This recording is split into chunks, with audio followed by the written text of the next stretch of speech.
Hey everybody! In this video, I'm going to walk you through the features in our Sending V2 analog delay. While this pedal has been out for a little over a year now, we just released a new firmware update, so I think this is a great time to talk about what this pedal is capable of. By the way, if you already own a Sending V2 and you're curious about the firmware upgrade, check out the link in the description for more information, including a video tutorial on the update process. For those of you who are new, Sending V2 is a digitally controlled analog delay. It uses a type of integrated circuit called a bucket brigade device, or BBD, to delay small samples of audio. These are wonderfully imperfect devices, and we embraced their flaws while providing a complex yet accessible suite of digitally enhanced control. With that, let's dive in.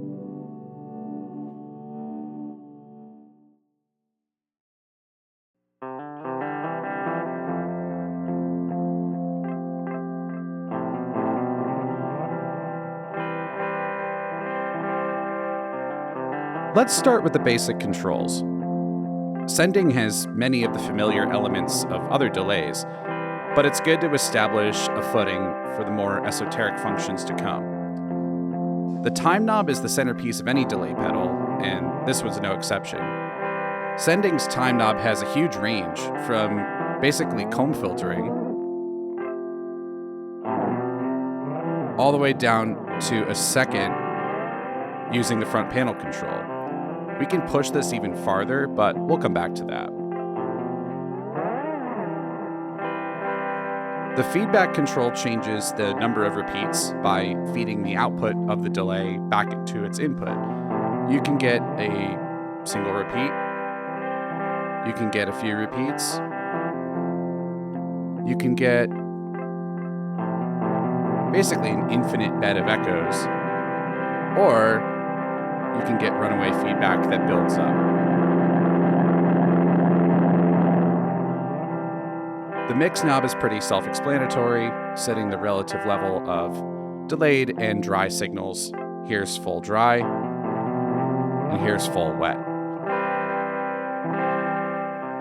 It can also be configured to just affect the wet level using the alt parameters. We also have an LFO, which can be used to modulate the delay time, or other things as well. There's a lot of classic delay sounds that come from using an LFO, and this is a pretty powerful tool that warrants its own section, so we'll get to that later on. One thing that sets this pedal apart is the ability to change the tone of the delay itself in very specific ways. The color knob is a preamp control. A lot of great delays of the past owe their sound to some kind of distinctive preamp topology, so we came up with one of our own. Color is going to adjust the gain of this preamp while adjusting the output level to match. In other words, turning up the gain turns down the output level to keep everything stable.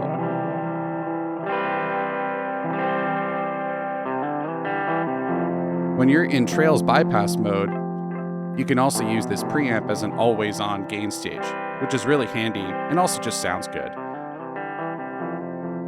Next, we have the filter control, which is placed within the feedback loop. By filtering the feedback loop, small changes build up over time with each repeat. At noon, the filter is disabled. If you go counterclockwise, it gets darker by cutting high frequencies to give that sort of darker, more murky classic analog delay sound. Super murky in this case. Or if you turn it up, you get something a little bit more tapey. For some of these settings, since they're subtractive filters, you'll want to bump up the feedback to compensate. And there we're back to kind of a more neutral sound. And so there's our basic overview. Time to get into some of the deeper stuff.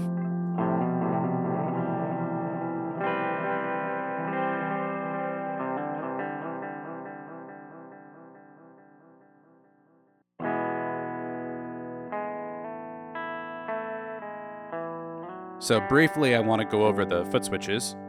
They're fairly self-explanatory, but there's some nuances. The engaged foot switch, of course, activates the pedal. You can also hold it down to change between standard and trails bypass. The LED will change color to indicate which mode you're in. In trails bypass, the echoes decay naturally when you deactivate the pedal. And you can use the color preamp as an always-on drive when it's bypassed in trails mode. It's like a nice, neutral, warm saturation, and it stacks really well with other things, be it pedals or the input gain stage of your amp, or even just warming up a mix. The tap tempo foot switch is used to dial in your tempo, and it averages a few presses to sort of get the slop out of using your foot to dial in a tempo.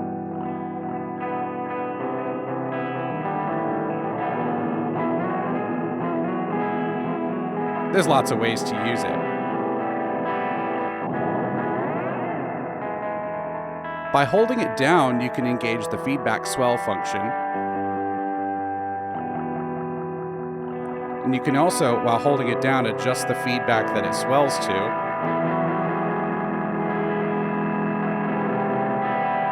And there's an alt function for the swell time, so you can adjust the speed of the ramp. Here's a faster ramp as an example. Depending on the delay time, it's going to build up faster or slower. There's a faster one, and here's a very slow ramp.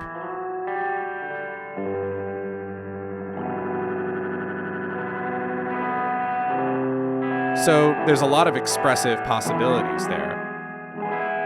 One cool trick is that when the pedal is in trails bypass, you can use swell to momentarily activate the pedal. This is a new function as part of the V2 firmware.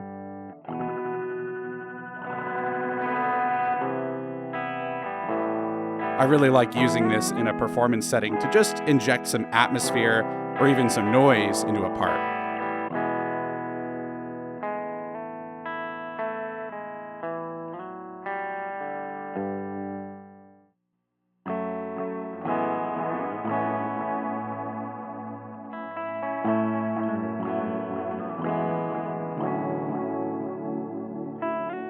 As I mentioned, Sending has an onboard LFO controlled by the rate and depth controls.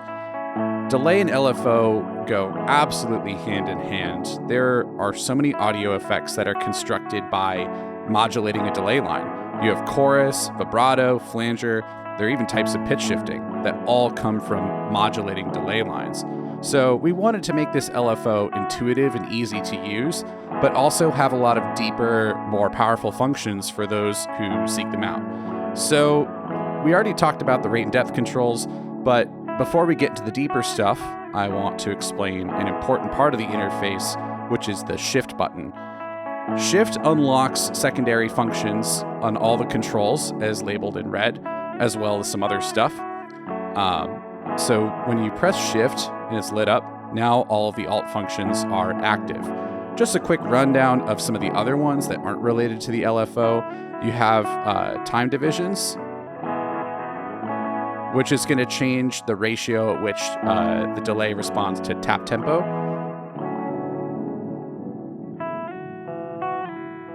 It's also just fun to turn this one in real time.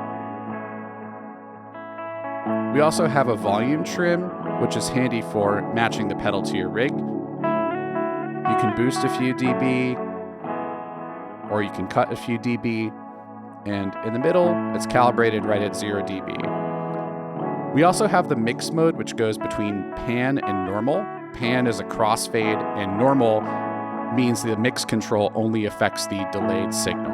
It's a handy tool to make it a little bit more intuitive in certain setups. Anyway, back to the LFO. We have the shape and chaos controls. Shape is going to morph the LFO between a sine, a square, and a triangle wave. Here's a little taste of square wave.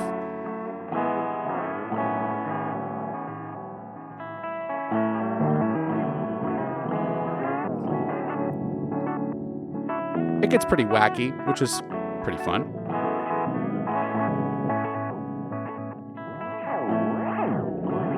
We also have chaos, which is going to blend in a waveform derived from a mathematical function called a Lorenz attractor, which we really like for random modulation sources.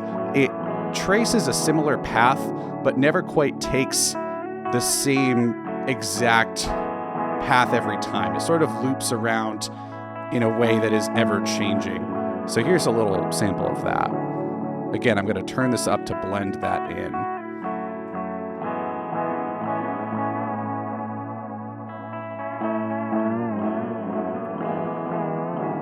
This is a little exaggerated, but it's just a cool, very organic sounding waveform. At higher rate settings, it kind of reminds me of tape flutter.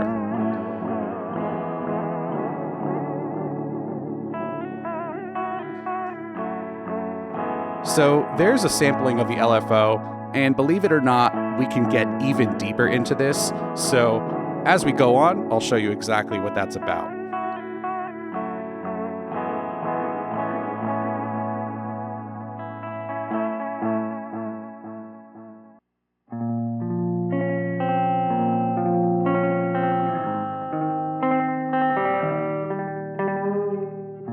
The Expression CV jack is plug and play with both expression pedals and 0 to 5 volt control voltages.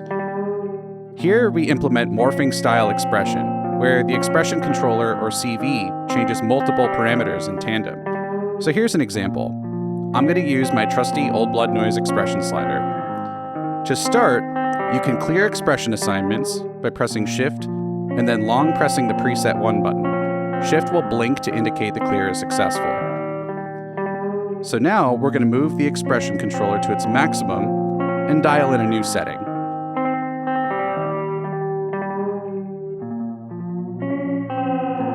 I'm going to do something modulated and a little murky.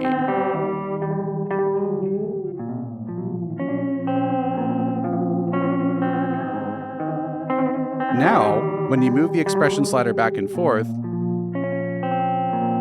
you blend between those two presets. Effectively, you get 2 presets per preset. And because expression settings are saved, we encourage you to experiment. There's a lot of possibilities here.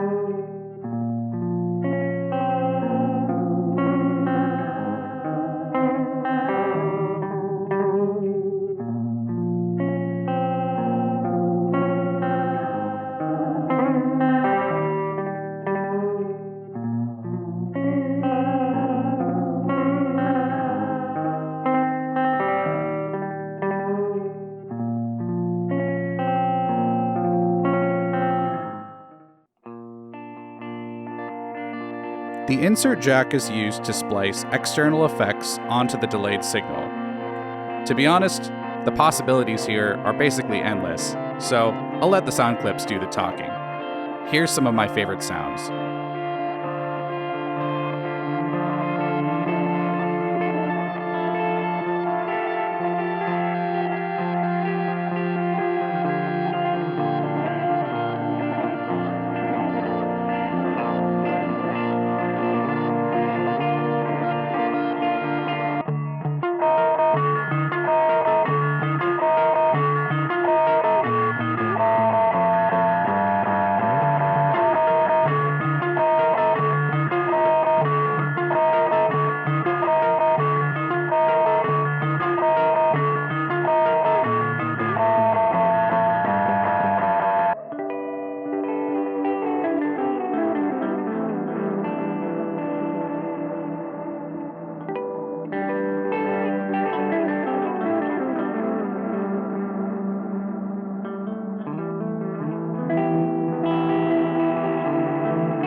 Up to this point, everything I've talked about generally applies to both versions of the firmware.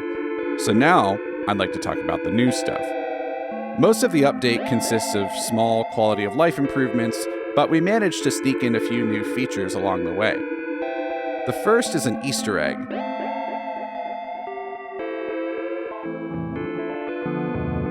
The unlabeled filter alt function is now a quantizer applied to the LFO.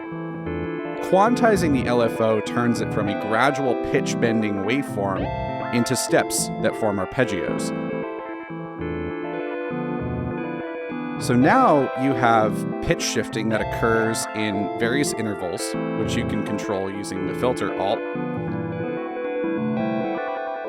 And you can get a variety of arpeggios, the speed and intensity of which are still controlled by the LFO.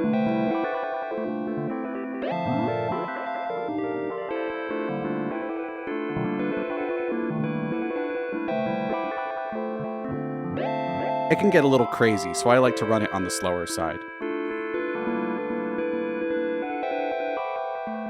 At the end of this control, something special happens. This mode introduces glitches and errors into the clock. It samples parts of the pedal's internal memory to create a random array of inaccessible clock values. And as the delay chips try to keep up, you get these really interesting textures. To further add to the randomization, you can feed the Chaos LFO into the Arpeggiator for some really interesting results.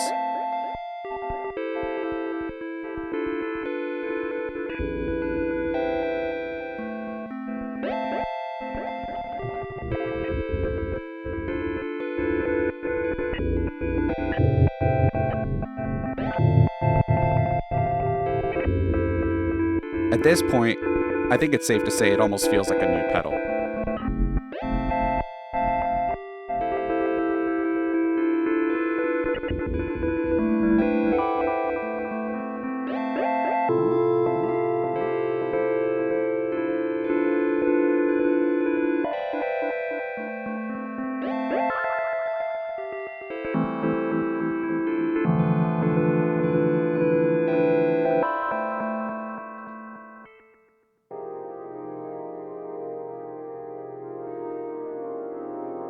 I want to quickly cover the configuration menu.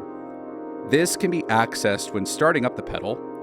When you apply power, hold down the shift button and keep holding it until it begins to blink. Now, in configuration mode, you can do a few things. If you send a PC message on a particular MIDI channel, sending will assign itself to that channel. This is how you would get it set up with a new controller, for example. Also, you can long press preset 3 to toggle between normal clocking and CV clocking mode. You can also do this with a MIDI CC. Finally, presets 1, 2, and 3 enable various debug modes, basically fixed settings that don't do a whole lot but can help us figure out if your pedal is working correctly. We might have you pull these out if we're doing like warranty troubleshooting. To exit this mode, just long press the shift button until it comes off, and now the pedal will behave as normal.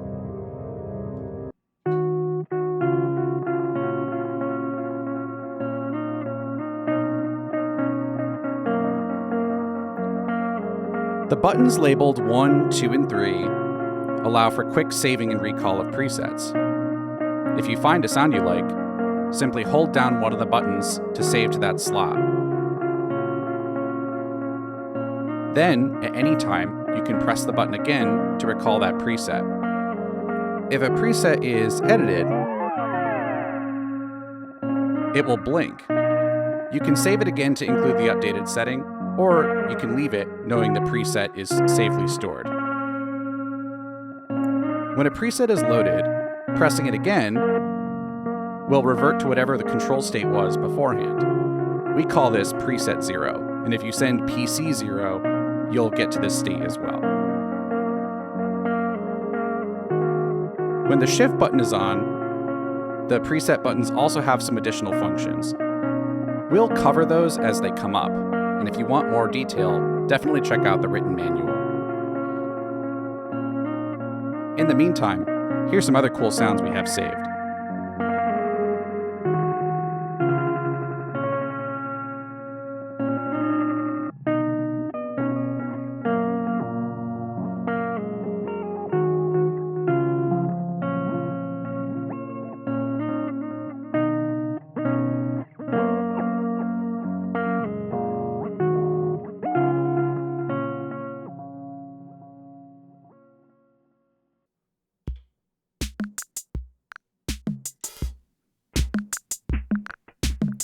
Sending is fully MIDI compatible, conforming to the TRS MIDI Type A standard with a dedicated jack.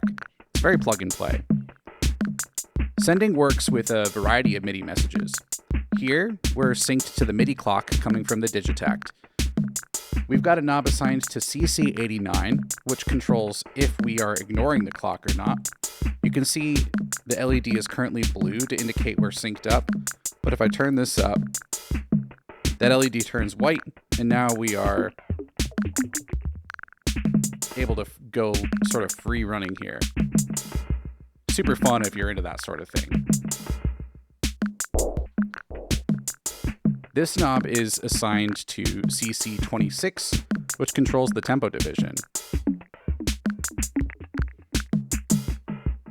Also very, very fun. Every single parameter on the front panel can be MIDI controlled, all the alt functions, a few bonus ones, even expression assignments. It gets super, super deep. For a complete list of CC assignments, be sure to check out the manual. You can also use MIDI PC messages to save and recall up to 16 presets, including the 3 slots on the front panel. This is super convenient for live use.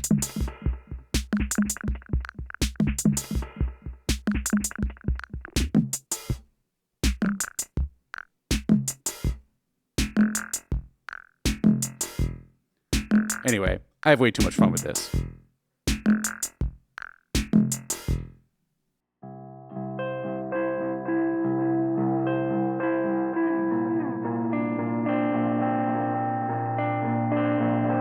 As part of the new firmware update, the LFO got a few new functions as well. First is the option to sync the LFO to the tempo. If you press Shift and then press preset 2, it's going to enable this setting. The rate control now becomes a multiplier related to the tempo.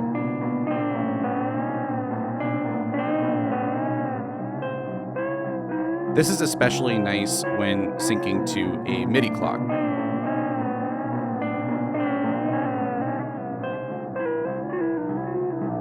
It's also fun on square wave LFO.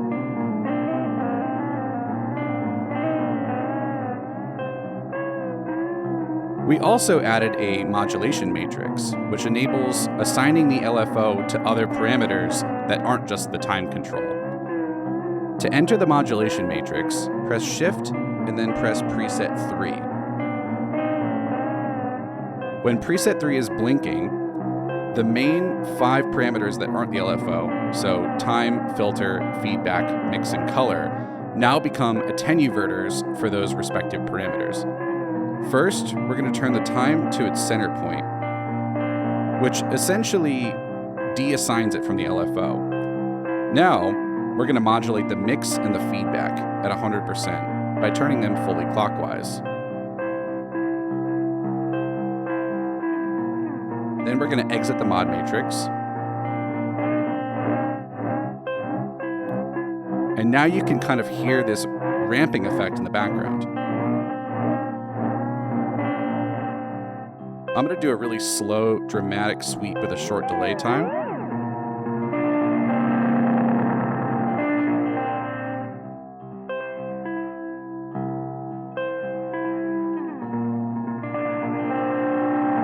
And it just gives you those cool builds in the background.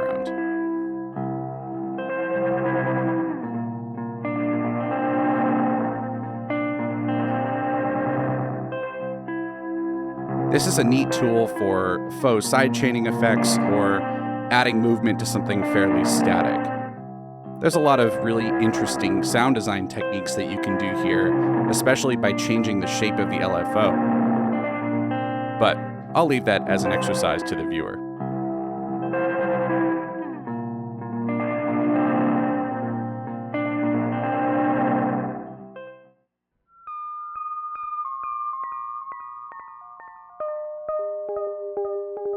Here is a more experimental feature we introduced in this update. Via the configuration menu, you can enable CV clocking mode. This changes the behavior of the expression jack. Now, it will set its tempo based on clock pulses from a modular synthesizer.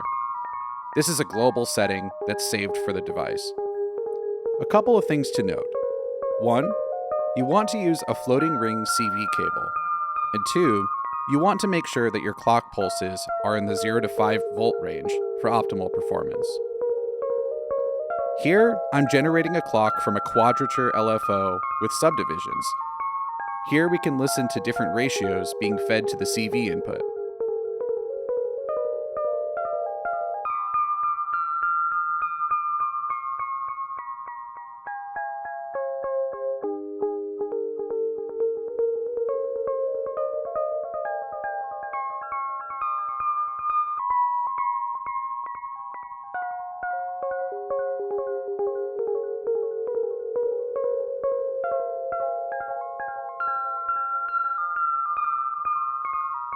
And of course, if we do an unsynchronized approach, things can get pretty weird.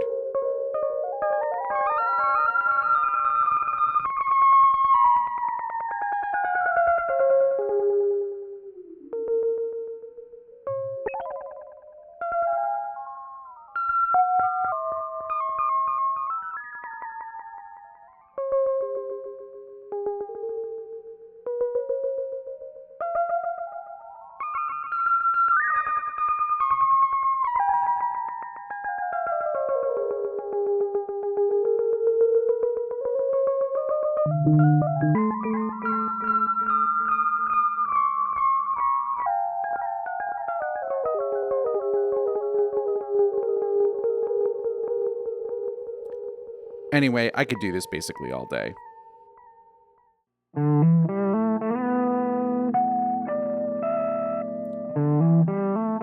This concludes the video manual for Sending V2. If you have any questions or need further clarification, be sure to check out the technical manual on our website. Or barring that, you're always welcome to reach out to us for questions, comments, concerns, bug reports, all that good stuff. Until then, thanks for watching, and we'll see you soon.